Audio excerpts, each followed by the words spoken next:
Hello students, good morning. How are you? आपका chapter चल रहा था थर्ड, जेनेटिक्स। जेनेटिक्स चैप्टर में हमने कुछ डेफिनेशंस देखी थी। डेफिनेशंस के बाद हमने ब्रीफ लाइफ ऑफ मेंडल को नोट किया था। मेंडल का जन्म कहाँ पर हुआ था, उसने कहाँ पर स्टडी किया था, और उसने अपने जो हाइब्रिड एक्सपेरिमेंट्स किए थे वो कहाँ पर किए थे, किस प्लांट्स के ऊपर किए थे। ये सारी चीज़ें आपने प्रीवियस वीडियो में पढ़ी हैं। प्रीवियस वीडियो में आपने ये भी देखा था कि what is the reason to success the Mendel's. Mendel के सक्सेस होने का क्या रीज़न था, उसके 3 रीजन्स हमने यहाँ पर नोट किए थे, वो आपने देखे थे। और आज हम बात करने जा रहे हैं कि मेंडल ने अपने जो हाइब्रिडाइजेशन एक्सपेरिमेंट्स थे वो जिस प्लांट पर किए थे, वो प्लांट कौन सा था? P plant, garden pea plant. What is the botanical name of P plant? बोलो। यस, बिल्कुल बिल्कुल बिल्कुल। पी प्लांट का जो बॉटनिकल नेम होता है वो क्या होता है? पाइसम सैटाइवम। क्या होता है? पाइसम सैटाइवम। ठीक है ना।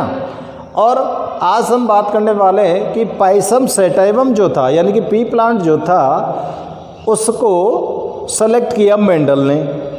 तो मेंडल ने अपने एक्सपेरिमेंट के लिए पी प्लांट को ही क्यों सेलेक्ट किया, इसके क्या रीजन थे? Why Mendel select pea plant for his experiments. तो उसके रीजन्स देने हमको कि पी प्लांट को सेलेक्ट करने के क्या रीजन थे, उसने और कोई प्लांट सेलेक्ट क्यों नहीं किया। ठीक है ना। तो इसके बारे में मैंने आपको बताया था कि जो पी प्लांट होता है उसका लाइफ स्पान छोटा होता है, 1 साल में उसकी कई जनरेशन्स आप ऑब्टेन कर सकते हो। वो साइज में छोटा होता है, झाड़ीनुमा होता है, इसलिए ऑब्जर्वेशन में आपको कोई तकलीफ नहीं होगी। इसका जो फ्लावर होता है वो बाइसेक्सुअल होता है, तो इसमें आप आर्टिफिशियल पॉलिनेशन ईजीवी में करा सकते हो।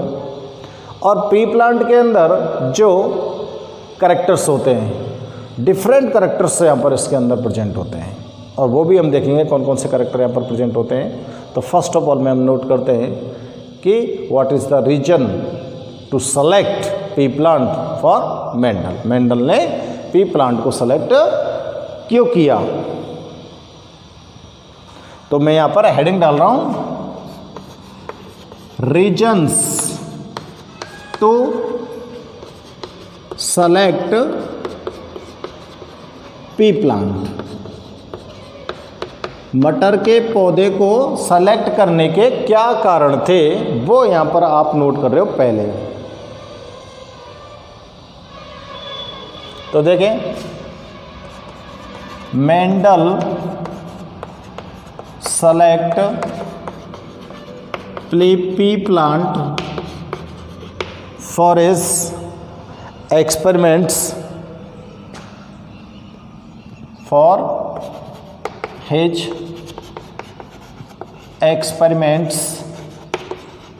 बिकॉज, क्योंकि उसके क्या कारण थे।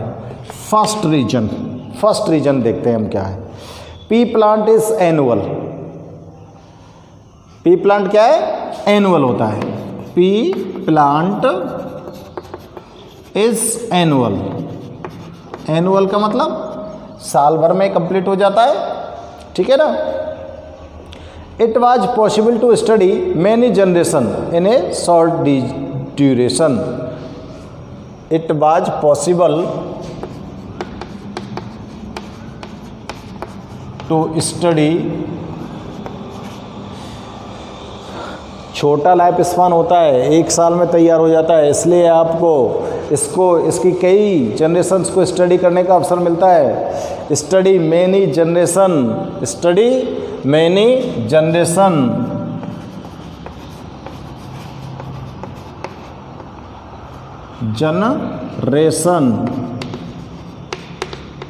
इन शॉर्ट ड्यूरेशन, कम समय में, शॉर्ट ड्यूरेशन, इसके कम समय में कई जनरेशंस का आप स्टडी कर सकते हो, ठीक है ना।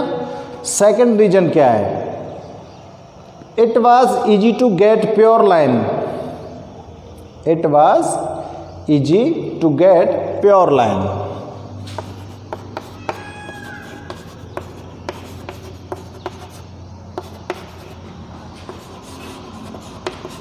टू गेट प्योर लाइन, यानी कि आराम से आप इजी वे में इसकी होमोजेनस जो जनरेशन है उसको ऑब्टेन कर सकते हो, यानी कि प्योर पी प्लांट प्राप्त करने के लिए आपको ज़्यादा प्रॉब्लम नहीं होगी। Pure line plant by self pollination, by self, pure line plant by self pollination,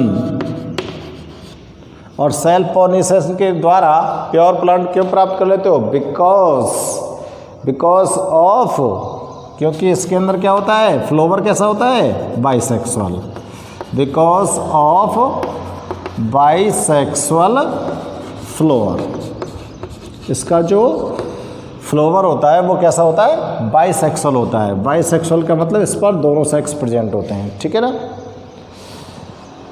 अब देखते हैं थर्ड इसका क्या रीजन था, artificially crop pollination can be easily done, artificially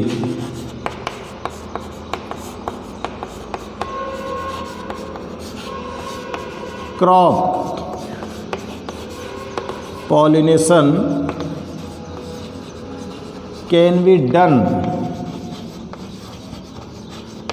easily, इसमें आर्टिफिशियली पॉलिनेशन को आप इजी वे में करा सकते हो, can be easily done by emasculation technique, pollination can be done easily by emasculation technique.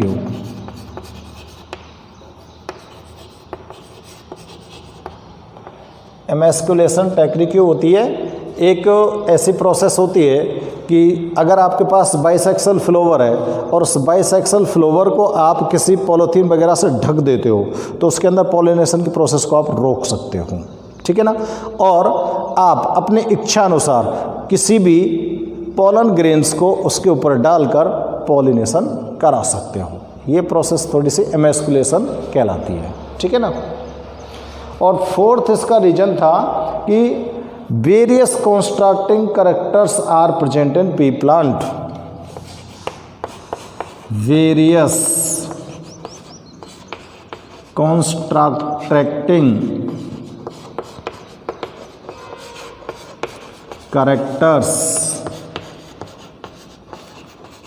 Are present in pea plant. देखो ये मैं 4 रीजन आपको यहाँ पर नोट कर रहा हूँ और इन 4 रीजन्स को आप ध्यान से चेक करो। पी प्लांट जो होता है वो कैसा होता है, एनुअल होता है। एनुअल का मंथ मीन्स होता है कि वो 1 साल में पककर तैयार हो जाएगा, ठीक है ना।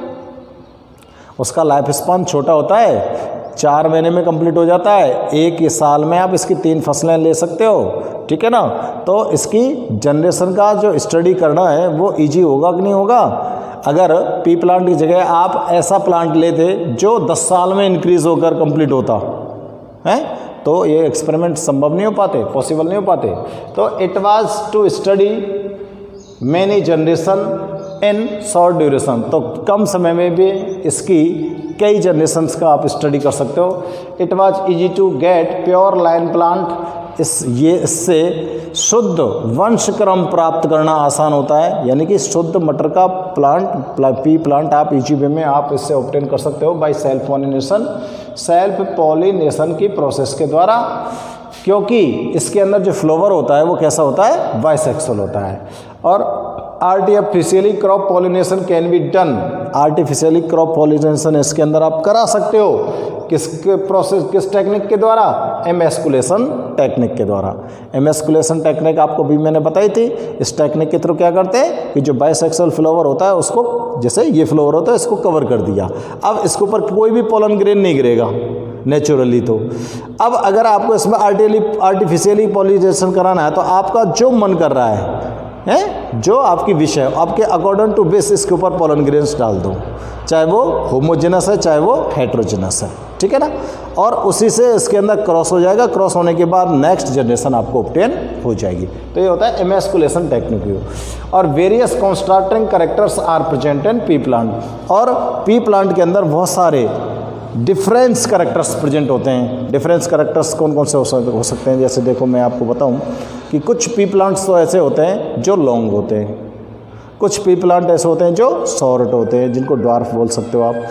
कुछ पी प्लांट ऐसे होते हैं जिनके अंदर जो सीड आते हैं, पी सीड जो होता है वो राउंड होता है, और कुछ ऐसे होते हैं जिनके अंदर रिंकल्ड होता है, ठीक है ना। कुछ पी प्लांट ऐसे हैं जिनकी जो वो होती है फली, उसका साइज ग्रीन होता है, उसका कलर ग्रीन होता है, सॉरी जो सीड का जो कलर होता है ना, फली के अंदर जो सीड आता है उसका कलर होता है ग्रीन। और एक ऐसी होती है जिसका सीड होता है येलो कलर का। तो ये डिफरेंट कैरेक्टर हो गए ना।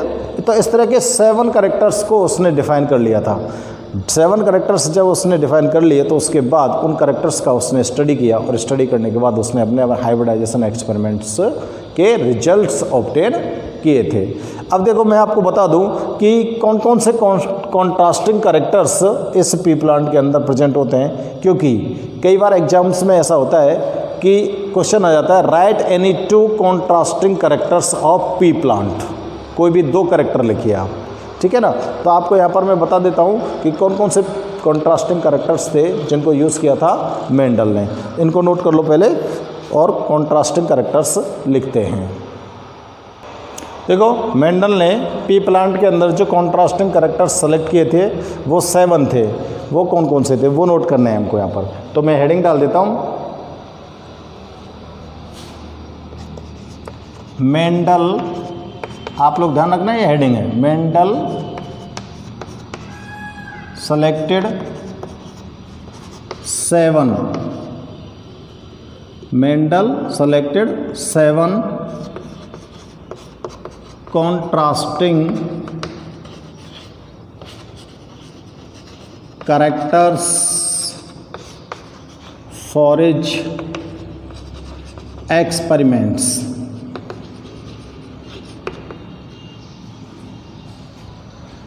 which are follows। ठीक है ना। उसने 7 कैरेक्टर्स को, इसको मैं एक टेबल की रूप में लिख देता हूँ, ठीक है ना। एक टेबल बना देते हैं। तो यहाँ पे लिख रहा हूँ मैं कैरेक्टर ऑफ प्लांट, यानी कि प्लांट के अंदर क्या कैरेक्टर होता है, ठीक है ना। और दूसरे नंबर पर लिख देता हूँ डोमिनेंट कैरेक्टर और रिसेसिव कैरेक्टर। इसमें यह कैरेक्टर डोमिनेंट था या रिसेसिव था। रिसेसिव RE,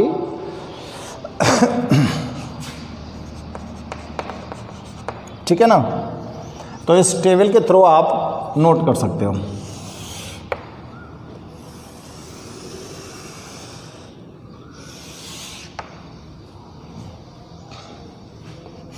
या मैं इसका सीरियल नंबर ले लूँगा। तो पहला कैरेक्टर है, प्लांट के अंदर कौन सा कैरेक्टर था? देखो शेप ऑफ सीड, जो पी प्लांट है उसके शेप ऑफ सीड, सीड की शेप कैसी कैसी हो सकती है। अब शेप ऑफ सीड देखो, डोमिनेंट और रिसेसिव कैरेक्टर्स जो होते हैं उसके बारे में थोड़ा सा बता दूं। डोमिनेंट और रिसेसिव कैरेक्टर क्या होते हैं? डोमिनेंट कैरेक्टर तो वो होते हैं जो क्रॉस करा दिया अपने पेरेंटियल जनरेशन में और उससे न्यू ऑफस्प्रिंग्स आपको ऑब्टेन हो गई। अब इन ऑफस्प्रिंग्स में जो कैरेक्टर शो हो रहे हैं, जो करेक्टर शो हो रहे हैं वो तो डोमिनेंट है, और जो करेक्टर शो नहीं हो रहे हैं, मैं ये नहीं कह रहा हूँ कि नष्ट हो गए, मैं ये कह रहा हूँ कि शो नहीं हो रहे हैं, वो रिसीशिव है, जो छुपे हुए हैं, वट नॉट डैमेज, ठीक है ना, डेस्ट्रॉय नहीं है, शो हो रहे हैं और नहीं हो रहे हैं, पर डैमेज नहीं है वो जो नहीं हो रहे हैं वो। तो फर्स्ट जो जनरेशन होती है उसके अंदर जो करेक्टर शो होते हैं वो डोमिनेंट होते हैं, और जो फर्स्ट जनरेशन में करेक्टर शो नहीं होते, रिसीशिव रह जाते हैं, वो करेक्टर क्या कहलाते हैं, रिसीशिव करेक्टर कहलाते हैं, ठीक है ना। तो शेप ऑफ सीड, शेप मैंने आपको बताई थी अभी कि पी प्लांट में कितनी शेप के सीड होते हैं, 2 शेप के होते हैं। एक तो कैसे होते हैं, राउंड सीड, ठीक है ना, ये तो डोमिनेंट होता है। राउंड सीड का जो करेक्टर होता है वो तो क्या होता है, डोमिनेंट, और दूसरा क्या है, रिंकल्ड, ये रिसीशिव होता है। रिंकल्ड का मतलब होता है, देखो इसको तो चलो डिनोशन में बाद में दे दूंगा, चाहे ध्यान रखो, राउंड को डिनोट करेंगे कैपिटल आर से और रिंकल्ड को डिनोट करेंगे स्मॉल आर से, ठीक है ना। दूसरा जो प्लांट का करेक्टर है वो क्या है, दूसरा करेक्टर है कलर ऑफ सीड, सीड का कलर कैसा है, कलर ऑफ सीड। डोमिनेंट में 2 कलर थे, मैंने आपको बताया था, सीड के 2 कलर होते हैं, एक तो येलो कलर होता है और एक ग्रीन कलर होता है सीड का, ठीक है ना। तो येलो कलर तो यहाँ पर डोमिनेंट है, इसको डिनोट करेंगे कैपिटल वाई से, ठीक है ना, समझ आ रहा है ना, मैं पूरा इसका जीनोटाइप लिख रहा हूँ। येलो कलर को डिनोट करेंगे किससे, कैपिटल वाई से, और दूसरा करेक्टर कौन सा है, दूसरा जो कलर है वो कौन सा है, ग्रीन, इसको डिनोट करेंगे हम स्मॉल वाई से, ठीक है ना। तीसरा जो करेक्टर है ये डोमिनेंट हो गया, ये रिसीशिव करेक्टर हो गया। अब आपसे जो एग्जाम में पूछा जाएगा कि right any 2 contrasting character of P plant, तो देखो पहला करेक्टर हो गया शेप ऑफ सीड, डोमिनेंट होगा राउंड, रिसीशिव होगा रिंकल्ड। दूसरा करेक्टर हो गया कलर ऑफ सीड, डोमिनेंट होगा येलो कलर और रिसीशिव कलर है ग्रीन, ठीक है ना। और इसी तरह से तो थर्ड इसका जो कलर वो करेक्टर है वो है colour of flower, colour of flower.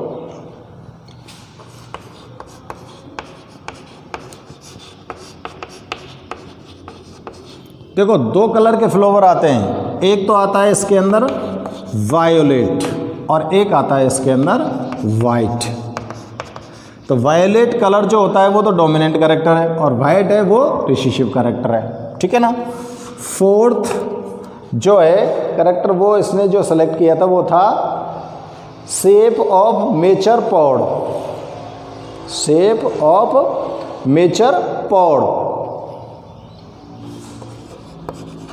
Shape of mature pod. Pod का मतलब होता है फली, फली, पॉड मीन्स होता है फली, मटर की फली होती है कि नहीं होती, तो उसको बोलते हैं पॉड। तो मेचर पॉड की शेप कैसी होगी, उसमें डोमिनेंट कैरेक्टर तो क्या है, इनफ्लेटेड, इनफ्लेटेड, और रिसीशिव क्या है, कॉन्स्ट्रिक्टेड। ये तो फूली हुई है और ये सिकड़ी हुई है, एक तो उसकी जो मटर की फली होती है वो फूली हुई होनी चाहिए और ये कैसी है, सिकड़ी हुई, ठीक है ना। फिफ्थ कैरेक्टर इसका, फिफ्थ कैरेक्टर होता है कलर ऑफ इमेच्योर पॉड। ये तो मेचर पॉड हो गई, परिपक्व फली, यानी कि ये तो कंप्लीट हो चुकी है, पक कर तैयार हो चुकी है। अब देखो कच्ची फली देखते हैं, शेप ऑफ इमेच्योर पॉड। इसमें डोमिनेंट और रिसीशिव कैरेक्टर क्या होते हैं, तो देखो इमेच्योर पॉड में जो डोमिनेंट होगा वो तो ग्रीन कलर होगा और रिसीशिव होगा वो येलो होगा, ठीक है ना। सिक्स्थ कैरेक्टर है सिक्स्थ करेक्टर होता है भाई साहब position of flower. Position of flower. Flower की पोजीशन का मतलब है कि आपका जो फ्लोवर है वो पी प्लांट में किस जगह पर आ रहा है। ठीक है ना, फ्लोवर प्लांट के अंदर दो जगह पर आते हैं, एक तो एक्सियल होता है और एक टर्मिनल होता है। तो एक्सियल तो होता है डोमिनेंट और टर्मिनल होता है रिसेसिव। देखो एक्सियल और टर्मिनल क्या होता है, जैसे ये पी प्लांट मान लूँ मैं, ठीक है ना, यहाँ से इस तरह से मटर की डालियाँ छटती हैं, ठीक है ना। अब ये पी प्लांट आ गया, जैसे इसकी ये ब्रांच आ गई। अब इस ब्रांच पर अगर यहाँ पर फ्लोवर कंप्लीट हो रहा है तो इसको तो बोलेंगे टर्मिनल, और अगर ये फ्लोवर इस जगह पर कंप्लीट हुआ है, यहाँ पर फ्लोवर है, तो ये होगा एक्सियल। ठीक है ना, यानी कि जो आपकी ब्रांच है उस ब्रांच के अगर बिल्कुल लास्ट एंड पर फ्लोवर है तो वो होगा टर्मिनल। टर्मिनल माने जो लास्ट के सिरे पर है। और एक्सियल कहाँ होगा, जैसे ये ब्रांच जा रही है, ये प्लांट है और ये ब्रांच निकल गई, तो ये इस जगह पर अगर फ्लोवर है तो इसको बोलेंगे आप एक्सियल। ठीक है ना, तो एक्सियल तो हो गया डोमिनेंट और टर्मिनल हो गया रिसेसिव। अब जो लास्ट का करेक्टर है सेवन जो करेक्टर है वो क्या है, height of plant. Height of plant. देखो प्लांट की जो हाइट है, मैंने आपको दो तरह के प्लांट बताए थे, एक तो टॉल और एक ड्वार्फ, यानी कि छोटे और लंबे।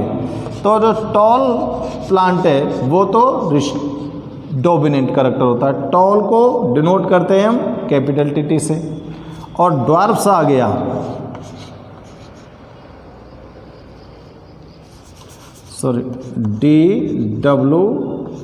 DWRFS, dwarfs.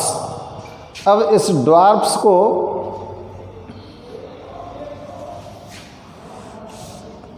आप डिनोट करेंगे स्मॉल टी से। तो बेटा ये हो गए आपके 7 करेक्टर। ठीक है ना, ये 7 करेक्टर हैं जिनको मेंडल ने सेलेक्ट किया था उस पी प्लांट के अंदर। अब आपको एग्जाम में यही क्वेश्चन आता है कि राइट एनी 2 और 3 कॉन्ट्रास्टिंग करेक्टर्स विच सेलेक्टेड बाय मेंडल, जिनको मेंडल के द्वारा सेलेक्ट किया गया था, ऐसे कोई 2 या 3 कॉन्ट्रास्टिंग करेक्टर्स लिखिए। किसके, पी प्लांट के। ये जो कॉन्ट्रास्टिंग करेक्टर्स हैं ये किसके हैं, Mendel selector 7 contrasting characters for इस एक्सपेरिमेंट इन पी प्लांट। यहाँ ध्यान रखना, इन पी प्लांट। उसने मटर के पौधे में 7 कॉन्ट्रास्टिंग करेक्टर को डिस्कवर किया था। ठीक है ना, और वो कौन कौन से, विचार फॉलोस, वो निम्नलिखित हैं। ये 7 कॉन्ट्रास्टिंग करेक्टर्स हैं, आप इनको नोट करिए और इनमें से कोई भी 2 या 3 कॉन्ट्रास्टिंग करेक्टर्स आपको ध्यान में रखने हैं 1 नंबर के क्वेश्चन के लिए। ठीक है ना।